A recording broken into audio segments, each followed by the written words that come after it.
aí unilateral, né, do Estado de Israel, apoiado pelo imperialismo contra o povo palestino, a insurreição popular na Colômbia, né, as movimentações aí na África, na Ásia, na Europa, com inclusive ameaças de golpe militar nos países imperialistas, e também a situação interna nos Estados Unidos, uma vez que é o principal país imperialista do mundo, e como tal tem influência sobre tudo isso que está acontecendo aí pelo globo. Boa tarde, Adriana. Novamente é um prazer estar com você aqui no nosso programa. Vamos lá, então. O que você tem de novo aí para contar para a gente, direto de Nova York? Boa tarde, companheiro Vasco. Boa tarde, companheiros da Casa Operária TV. A Laísa, por trás das câmeras. A gente está aqui acompanhando toda a movimentação, principalmente o que está acontecendo na Palestina. Tem muita notícia sobre a reação do Biden, a reação do Congresso americano, o Biden que já chegou no poder com essa eleição que, pelo menos duvidosa, com o 6 de janeiro, que teve aquela invasão do Capitólio. Então, o Biden já chegou cheio de problemas, e a questão da Palestina está trazendo ainda mais problemas para a administração, e ele continua apoiando Israel, continua. Netanyahu, inclusive, agradeceu o apoio do Biden. Então, a gente vai passar um pouquinho por isso, e não sei se você quer começar mostrando algumas imagens. Vamos começar, então, pelo roteiro que a gente montou aqui. O que eu queria mostrar hoje, Laís, eu acho que se der para mostrar aí a outra tela, eu queria começar com uma notícia do Brasil, que teve os deputados aí aprovaram a privatização da Eletrobras, né? Então, eu queria começar falando sobre um vídeo que a gente fez para o canal Internacionalismo, que é um vídeo sobre a privatização da indústria de energia do Texas, que esse ano, lá em fevereiro, teve uma tempestade de neve, e foi uma catástrofe que mostrou que a privatização das empresas traz essa ideologia neoliberalista de que o governo tem que ser mínimo, e a população foi deixada completamente sem proteção. Então, quem tiver interesse de ir lá no canal Internacionalismo, ver a tempestade do Texas, que chama o vídeo, fala um pouco o que pode acontecer no Brasil se forem, de fato, privatizadas as empresas, que já são, em parte, privatizadas, né? Mas se continuar essa investida do capital nas empresas estatais. Só uma coisa rápida, Adriana. A Câmara dos Deputados ela aprovou, né, a privatização por 313 votos a 166, né? E essas pessoas que aprovaram, né, que votaram a favor da privatização, são os políticos, né, do chamado Centrão, que seria antibolsonarista, inclusive de partidos como o PDT e o PSB, né, e entregando, inclusive, a energia elétrica do Brasil. 30% da geração da energia no Brasil é sob a responsabilidade da Eletrobras, entregando isso daí para as grandes companhias estrangeiras, né? O Senado ainda vai votar, mas deve seguir aí o que a Câmara dos Deputados fez, né? E, novamente, entregando isso daí para as grandes companhias internacionais de energia, né, que controlam aí cada vez uma fatia maior da economia desse setor estratégico que é a energia no mundo todo. Mas pode continuar. Pois é, então a gente já tem aí no canal Internacionalismo um exemplo do que pode acontecer. As empresas que são as donas aí que lideram a indústria de energia escolheram deixar o povo sofrer, assim como fizeram em Brumadinho, em Minas Gerais e em muitos outros lugares, né? Então, acho que quem tiver interessado aí está no canal Internacionalismo. E aí eu coloquei também uns outros exemplos do que a gente tem no canal.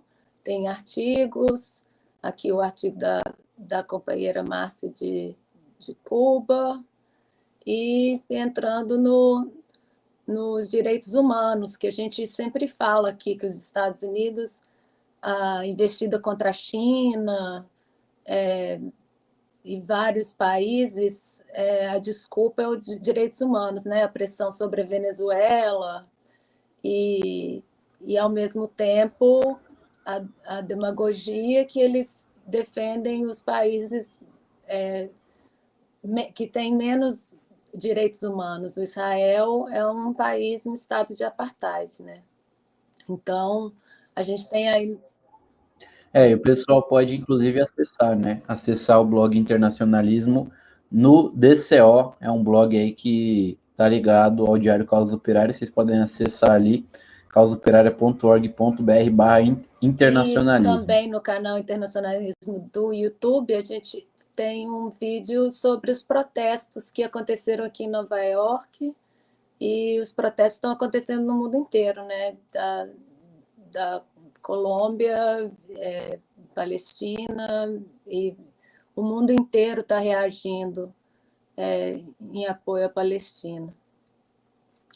E aí a gente colocou que são dois lados, não são dois lados iguais em conflito, né? Até agora a gente tem aí 220 palestinos mortos, incluindo 60 crianças, 70 mil pessoas deslocadas. São pessoas que já vivem na Gaza e na Cisjordânia, já vivem num estado de prisão em céu aberto, né? E em Israel, fora da faixa de Gaza e da Cisjordânia, dentro do Estado de Israel mesmo, os palestinos que vivem lá não têm cidadania, né? Então, todo esse problema a gente vê a diferença de poder, de fogo, e o absurdo que é o Israel bombardeando as cidades, né? E falando que a desculpa para bombardear a cidade é falar que são prédios que têm o governo do Hamas, que tem propaganda do Hamas, mas, na verdade, eles estão jogando bomba dentro das casas. E Israel tem tanto controle sobre Gaza que eles sabem exatamente quem mora onde, quantas crianças, e mesmo assim eles estão escolhendo bombardear essas casas, né? Adriana, inclusive a gente tem 2 vídeos aí para exibir sobre os recentes bombardeios aí de Israel contra Gaza. Nossa produção pode exibir os 2 vídeos aí para a gente ver. São vídeos curtos. Vamos lá. Vamos.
É isso.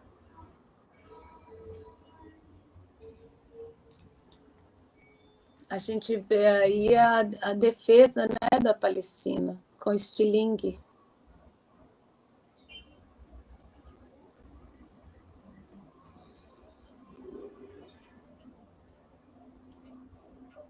Só para dar aqui os dados mais recentes, né, que a gente tem, são 230 mortos em Gaza por causa dos bombardeios israelenses, né? E Israel, né, como a Adriana falou, tem uma mira muito boa, mas eles sempre falam que estão atacando o Hamas, né? Mas a gente viu aí que os ataques são indiscriminados, na verdade. Atingiram um prédio ali, inclusive, onde ficavam órgãos de imprensa internacional, né, sob a desculpa de que ali havia uma base do Hamas.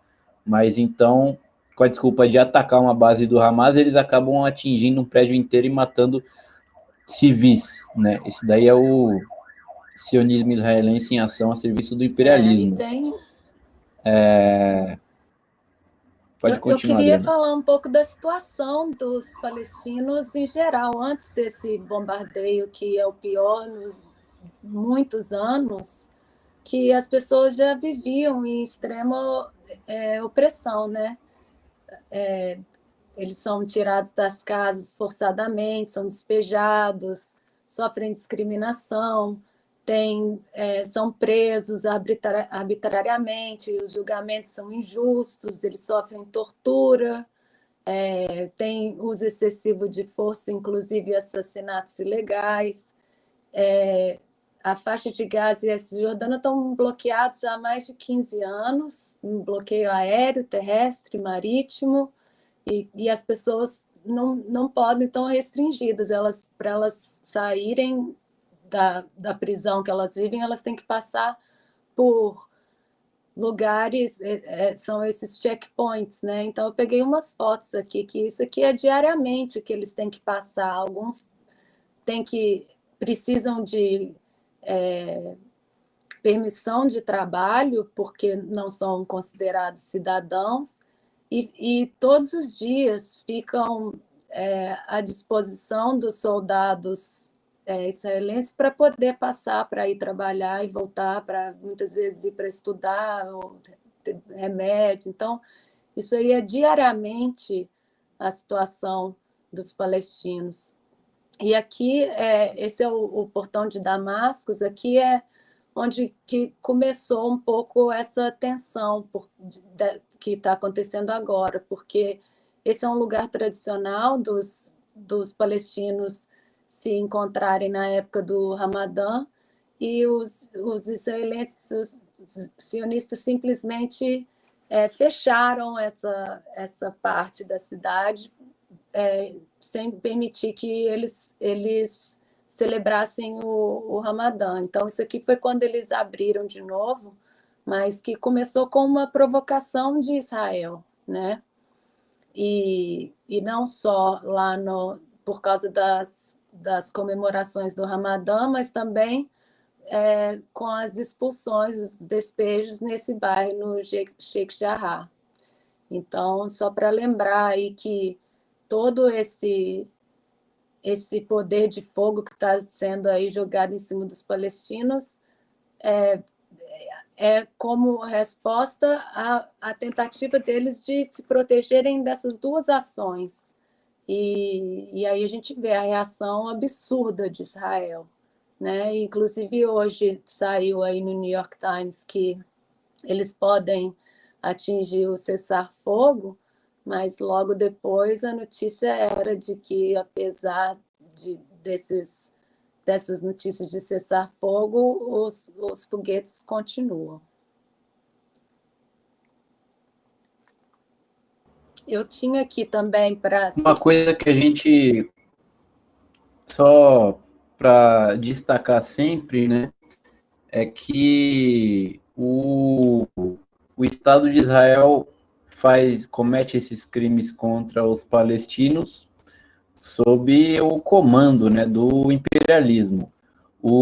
Alguns, né, é comum aí os países imperialistas e várias lideranças imperialistas, como é o caso do Biden, da Merkel, do Macron, fazerem muita demagogia com os direitos humanos, né, tudo, acusando, inclusive, por exemplo, o próprio governo Bolsonaro, né, de, de destruição da Amazônia, ou então governos aí que são governos nacionalistas, como é o caso do Maduro, né, de violação de direitos humanos.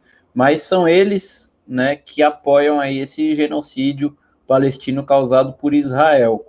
Na semana passada, a União Europeia, a chancelaria da Alemanha e a chancelaria da França, eles apoiaram aí os bombardeios israelenses, acusando o Hamas de ser o verdadeiro culpado por isso tudo, né? E a gente já tinha falado aqui que o Joe Biden disse que Israel tem o direito de se defender, né? Então são esses mesmos que fazem demagogia falando de direitos humanos em vários países, né? Que estão apoiando e, na verdade, financiando, inclusive, né? Porque o armamento israelense, a tecnologia israelense, ela vem dos países imperialistas, né? São os maiores financiadores do Estado de Israel, são, portanto, os maiores financiadores aí de todos esses crimes contra a humanidade que são cometidos diariamente por Israel contra o povo palestino, Adriana. A CNN também está culpando o Hamas. É um absurdo o que a mídia faz. Mas o Biden tá sofrendo pressão. Ele foi fazer, por causa daquele pacote que a gente já conversou de economia, que ele está querendo aumentar o investimento na infraestrutura, ele tem que fazer uma campanha para conseguir o apoio de todos os deputados, né? Então ele viajou para o Michigan, que é onde tem uma fábrica da Ford, e aí logo que ele chegou, ele foi já ainda saindo do avião, foi confrontado por uma deputada do mesmo partido que o Biden, a Rashid Tlaib, e ela é descendente de palestino, ela tem família na Palestina e tal. Então ela foi lá fazer pressão e ela, a gente estava falando aqui da esquerda, né? Tem um time que são políticos que chegaram no Congresso com o apoio do Bernie, porque o partido do Biden, o Partido Democrata, teve muita dificuldade para vencer o Trump, né? E conseguiu com o apoio desses árabes, latinos e negros que foram eleitos. Eles chamam o Esquadrão. Então, essa Rashid Tlaib é uma delas, e tem aí a Ocasio-Cortez, que é latina, e algumas outras. A Ocasio-Cortez, inclusive, ela colocou um projeto para tentar bloquear a venda que foi aprovada no Congresso de 735 milhões de dólares em armas para Israel, mas que é uma venda que é normalmente feita e provavelmente não o bloqueio dela não vai passar. Essa venda de munições é rotineira e tanto os republicanos quanto os democratas apoiam Israel, e o dinheiro que os Estados Unidos dá para Israel é 3,8 bilhões por ano em ajuda militar, que a gente já tinha falado aqui. Mas mesmo assim, o Biden foi recebido com muitos protestos lá em Detroit. Foram 3 protestos diferentes,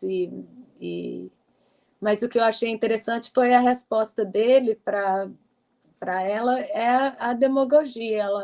Ele disse: eu quero dizer a você que eu admiro seu intelecto, admiro sua paixão, sua preocupação pelas outras pessoas e de coração rezo para que sua avó e sua família estejam bem. E prometo que farei de tudo para ter certeza que eles estão na Cisjordânia. E, ao mesmo tempo, ele está jogando bomba na cabeça da família dela. Então, é uma demagogia impressionante que a gente tem que sempre ficar atenta, porque não dá para acreditar no que esses capitalistas falam. E ainda por cima, no final, quando uma repórter perguntou se podia fazer uma pergunta rápida sobre Israel, ele fez uma brincadeirinha falando que ia acelerar em cima dela, jogar o carro em cima dela. Então, aí está a foto do Biden maravilhoso, dirigindo um caminhão da Ford maravilhoso,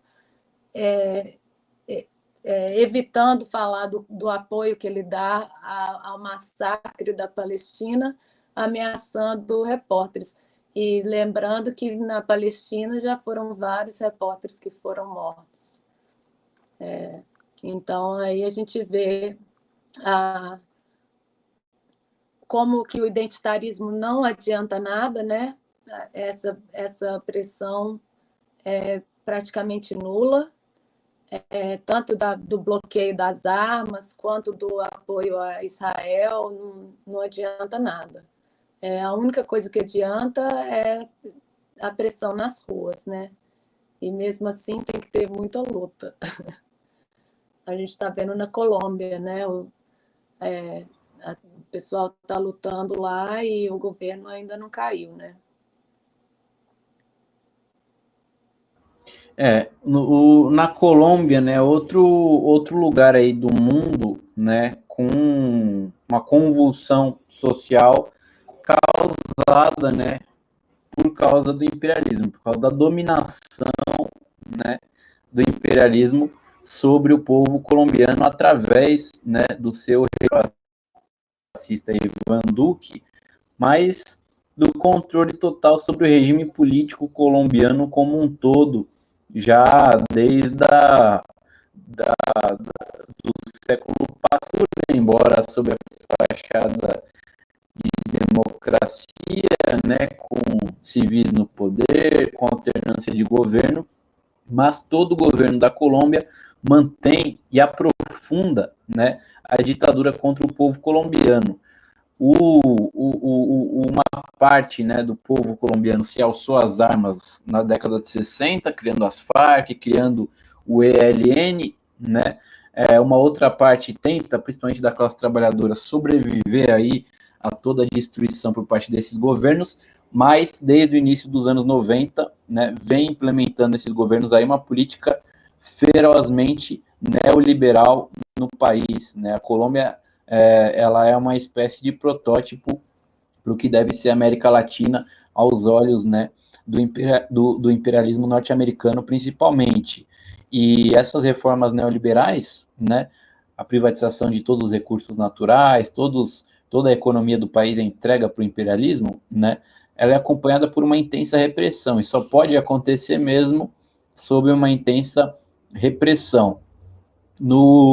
Na virada dos anos 90 para os anos 2000, o imperialismo criou o Plano Colômbia, né, para colonizar a Colômbia com bases militares norte-americanas, sob a desculpa de combater o narcotráfico, aumentando assim a repressão sobre as Farc, sobre o ELN, sobre os camponeses mesmo, para entregar, né, os recursos naturais colombianos que ficam ali na Amazônia, nas florestas, no campo colombiano, ao imperialismo, né, e assim despejar de suas terras os camponeses, os povos indígenas, e a gente vê isso daí com os crescentes massacres que acontecem no país, né?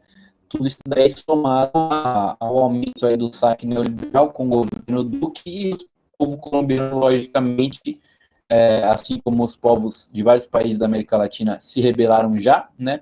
Não aguenta mais e está saindo às ruas contra, né, essa política aí de total expoliação por parte do imperialismo. E essa repressão, né, que está sendo aí generalizada contra os colombianos é uma repressão tanto nos protestos que a gente está vendo nas últimas semanas no país, como uma repressão mais geral, né, com massacres, já cerca de 50 massacres no país somente esse ano, perpetrados aí por paramilitares, parapoliciais e também forças de segurança oficiais do governo colombiano, assassinatos de ex-guerrilheiros das Farc também, e de líderes sociais, ambientalistas, movimentos populares, né, assassinatos que acontecem diariamente no país. E a Colômbia, então, é outro país aí que está em estado totalmente desestabilizado, né, pela reação contra o imperialismo. Foi ontem, né, que o Jesus Santrich, é assim que fala o nome dele, é um dos líderes da Farc que foi morto.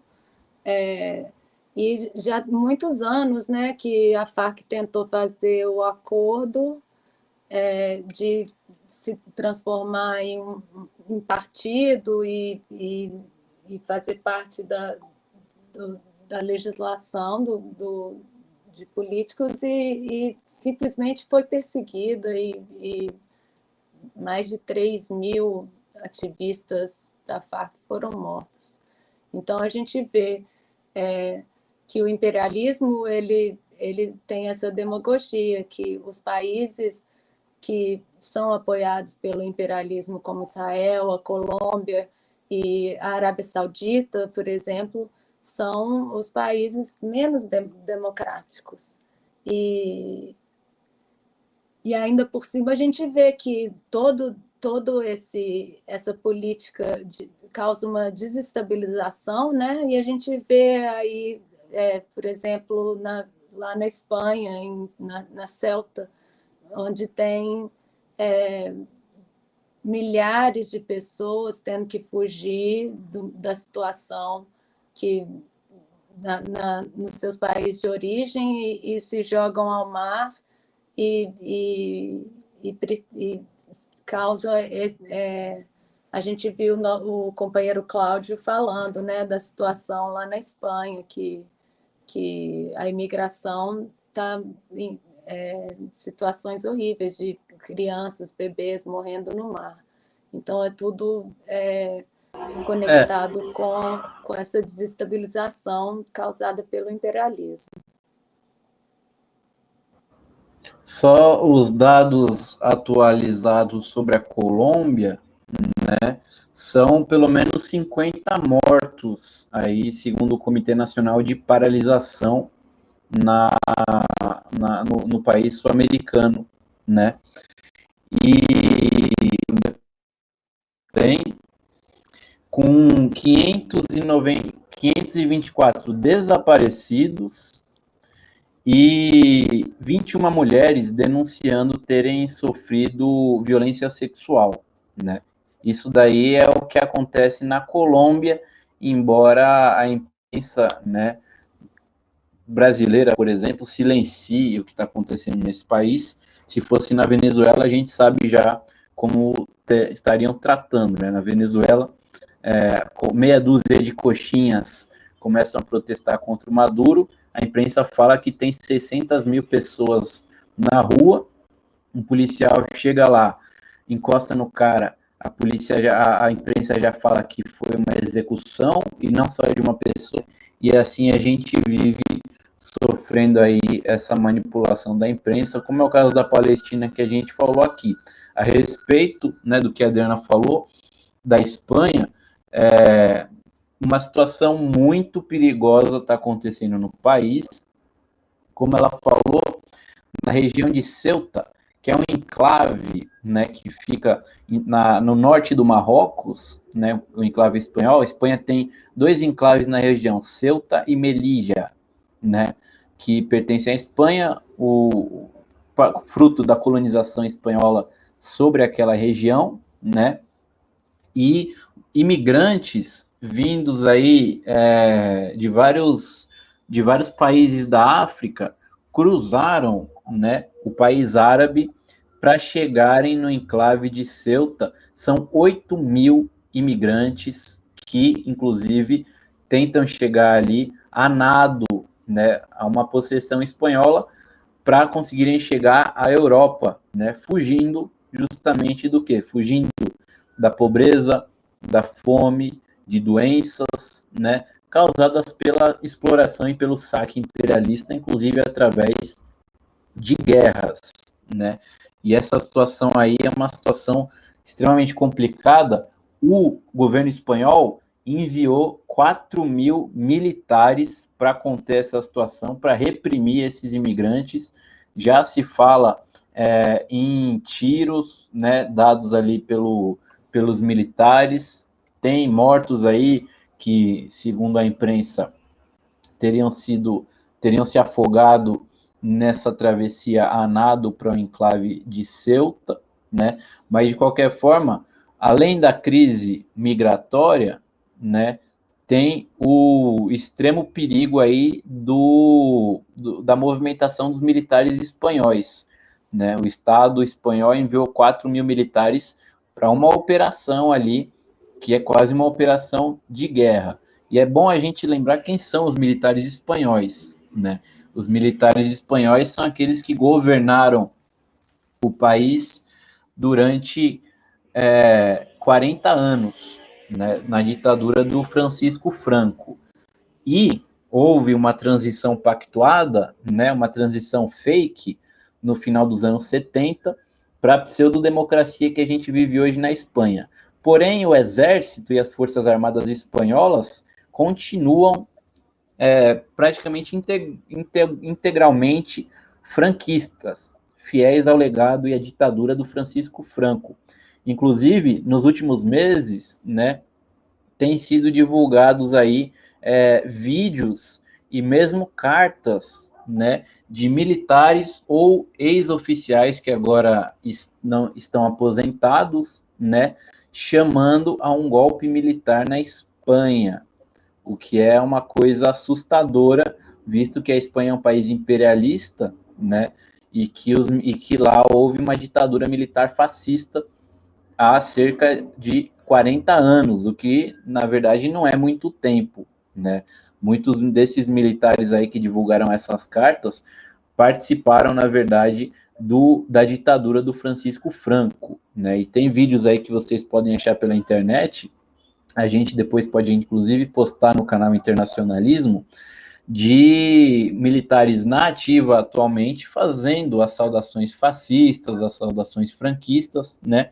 E tudo isso aí em meio ao crescimento da extrema-direita do partido Vox, né? Que já conseguiu 52 deputados no parlamento espanhol, sendo que antes não tinham nenhum deputado. É o partido que mais cresce na Espanha, é esse partido fascista, o Vox.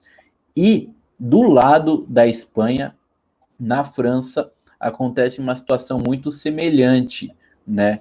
Os militares franceses também divulgaram na semana passada, né, uma carta chamando a um golpe militar, falando que o país corre risco de guerra civil por causa principalmente dos imigrantes também, dos muçulmanos que vivem na França, que estão ameaçando, né, a sociedade francesa, o estilo de vida francês, o povo francês em geral, né?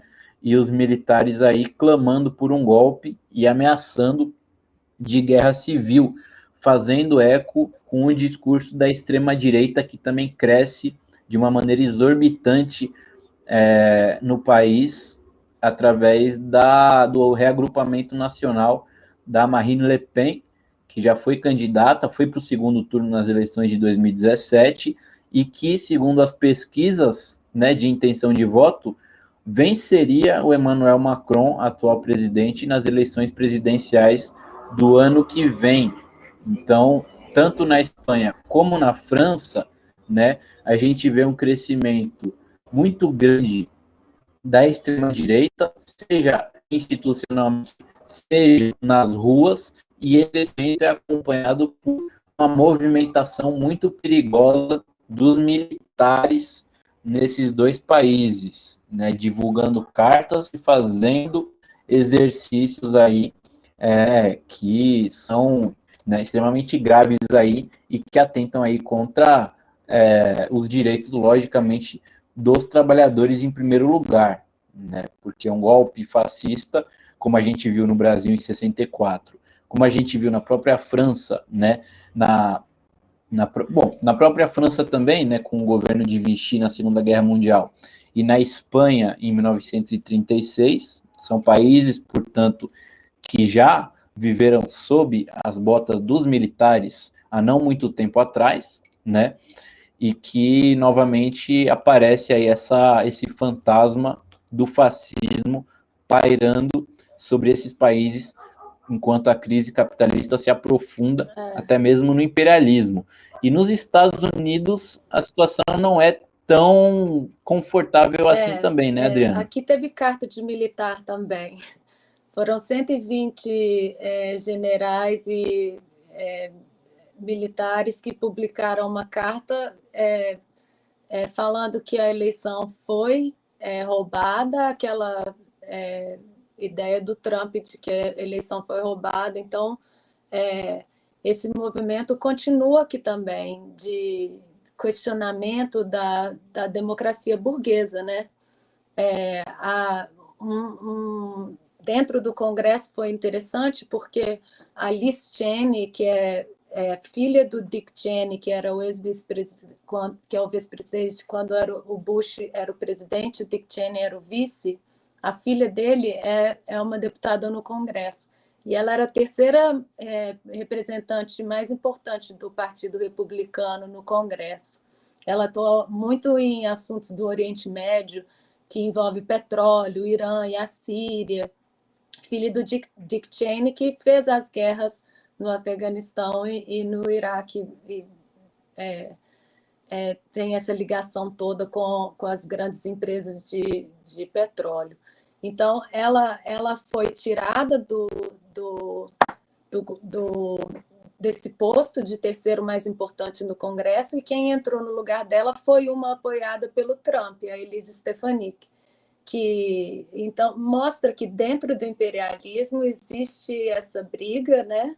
O Biden depende do Partido Republicano e existe dentro do Partido Republicano essa rixa entre a parte imperialista, que está sempre fazendo guerras, e a parte do Trump, que está querendo tomar o poder ou retomar depois da presidência do Trump. Então, mostra que eles ainda estão discutindo o 6 de janeiro, a invasão do Capitólio, tentando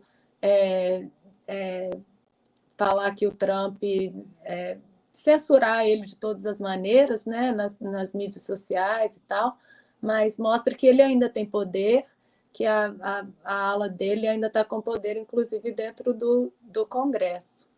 E o que está em jogo aí no Congresso são todos esses apoios que o imperialismo dá. Por exemplo, a Colômbia recebe 390 milhões, Israel 3,8 bilhões. Então, todo esse dinheiro que serve para o imperialismo controlar. Eles falam que a Colômbia é Israel da América Latina, né?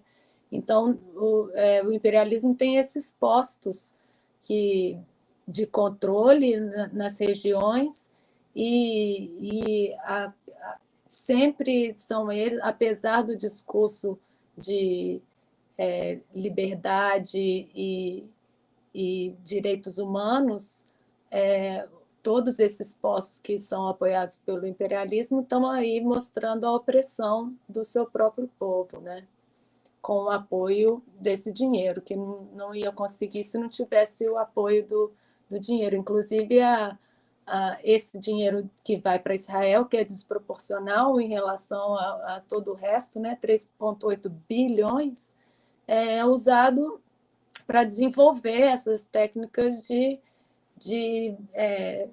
opressão da população, que daqui para frente, com a crise da pandemia, a crise econômica que a gente está vendo, está se formando aí, a tendência é que haja mais opressão, né? Inclusive, existe ainda uma luta grande aqui, porque eles continuam querendo passar os projetos de lei que equalizam o movimento civil com o terrorismo doméstico. Então, a gente vai continuar aí a ver essa pressão sobre a população e o único jeito é reagir.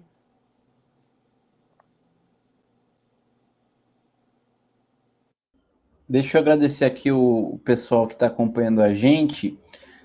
O Estúdio M5, Reflexão Sempre, ao vivo, Joe Picolé Rasta, Aurélio dos Santos, Elton Martins de Moraes, Desta Vez Eu Consigo, que envia aqui um superchat, muito obrigado. O Roberto Uchoa, ele fala, Estados Unidos sempre interferindo na América Latina. E o Lino Alves, também nosso companheiro, desde criança que vejo esse genocídio se referindo aí aos bombardeios de Israel contra o povo palestino, que realmente, desde o início do Estado de Israel, em 1948, né, que Israel vem servindo aí ao imperialismo para oprimir os árabes, principalmente os palestinos.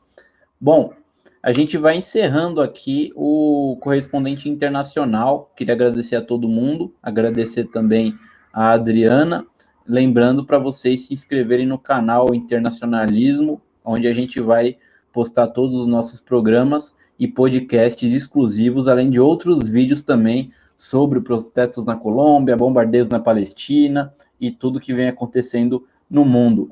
Valeu, pessoal. Muito obrigado pela sua participação novamente, Adriana. A gente se vê na próxima quinta. Valeu, pessoal. Tchau.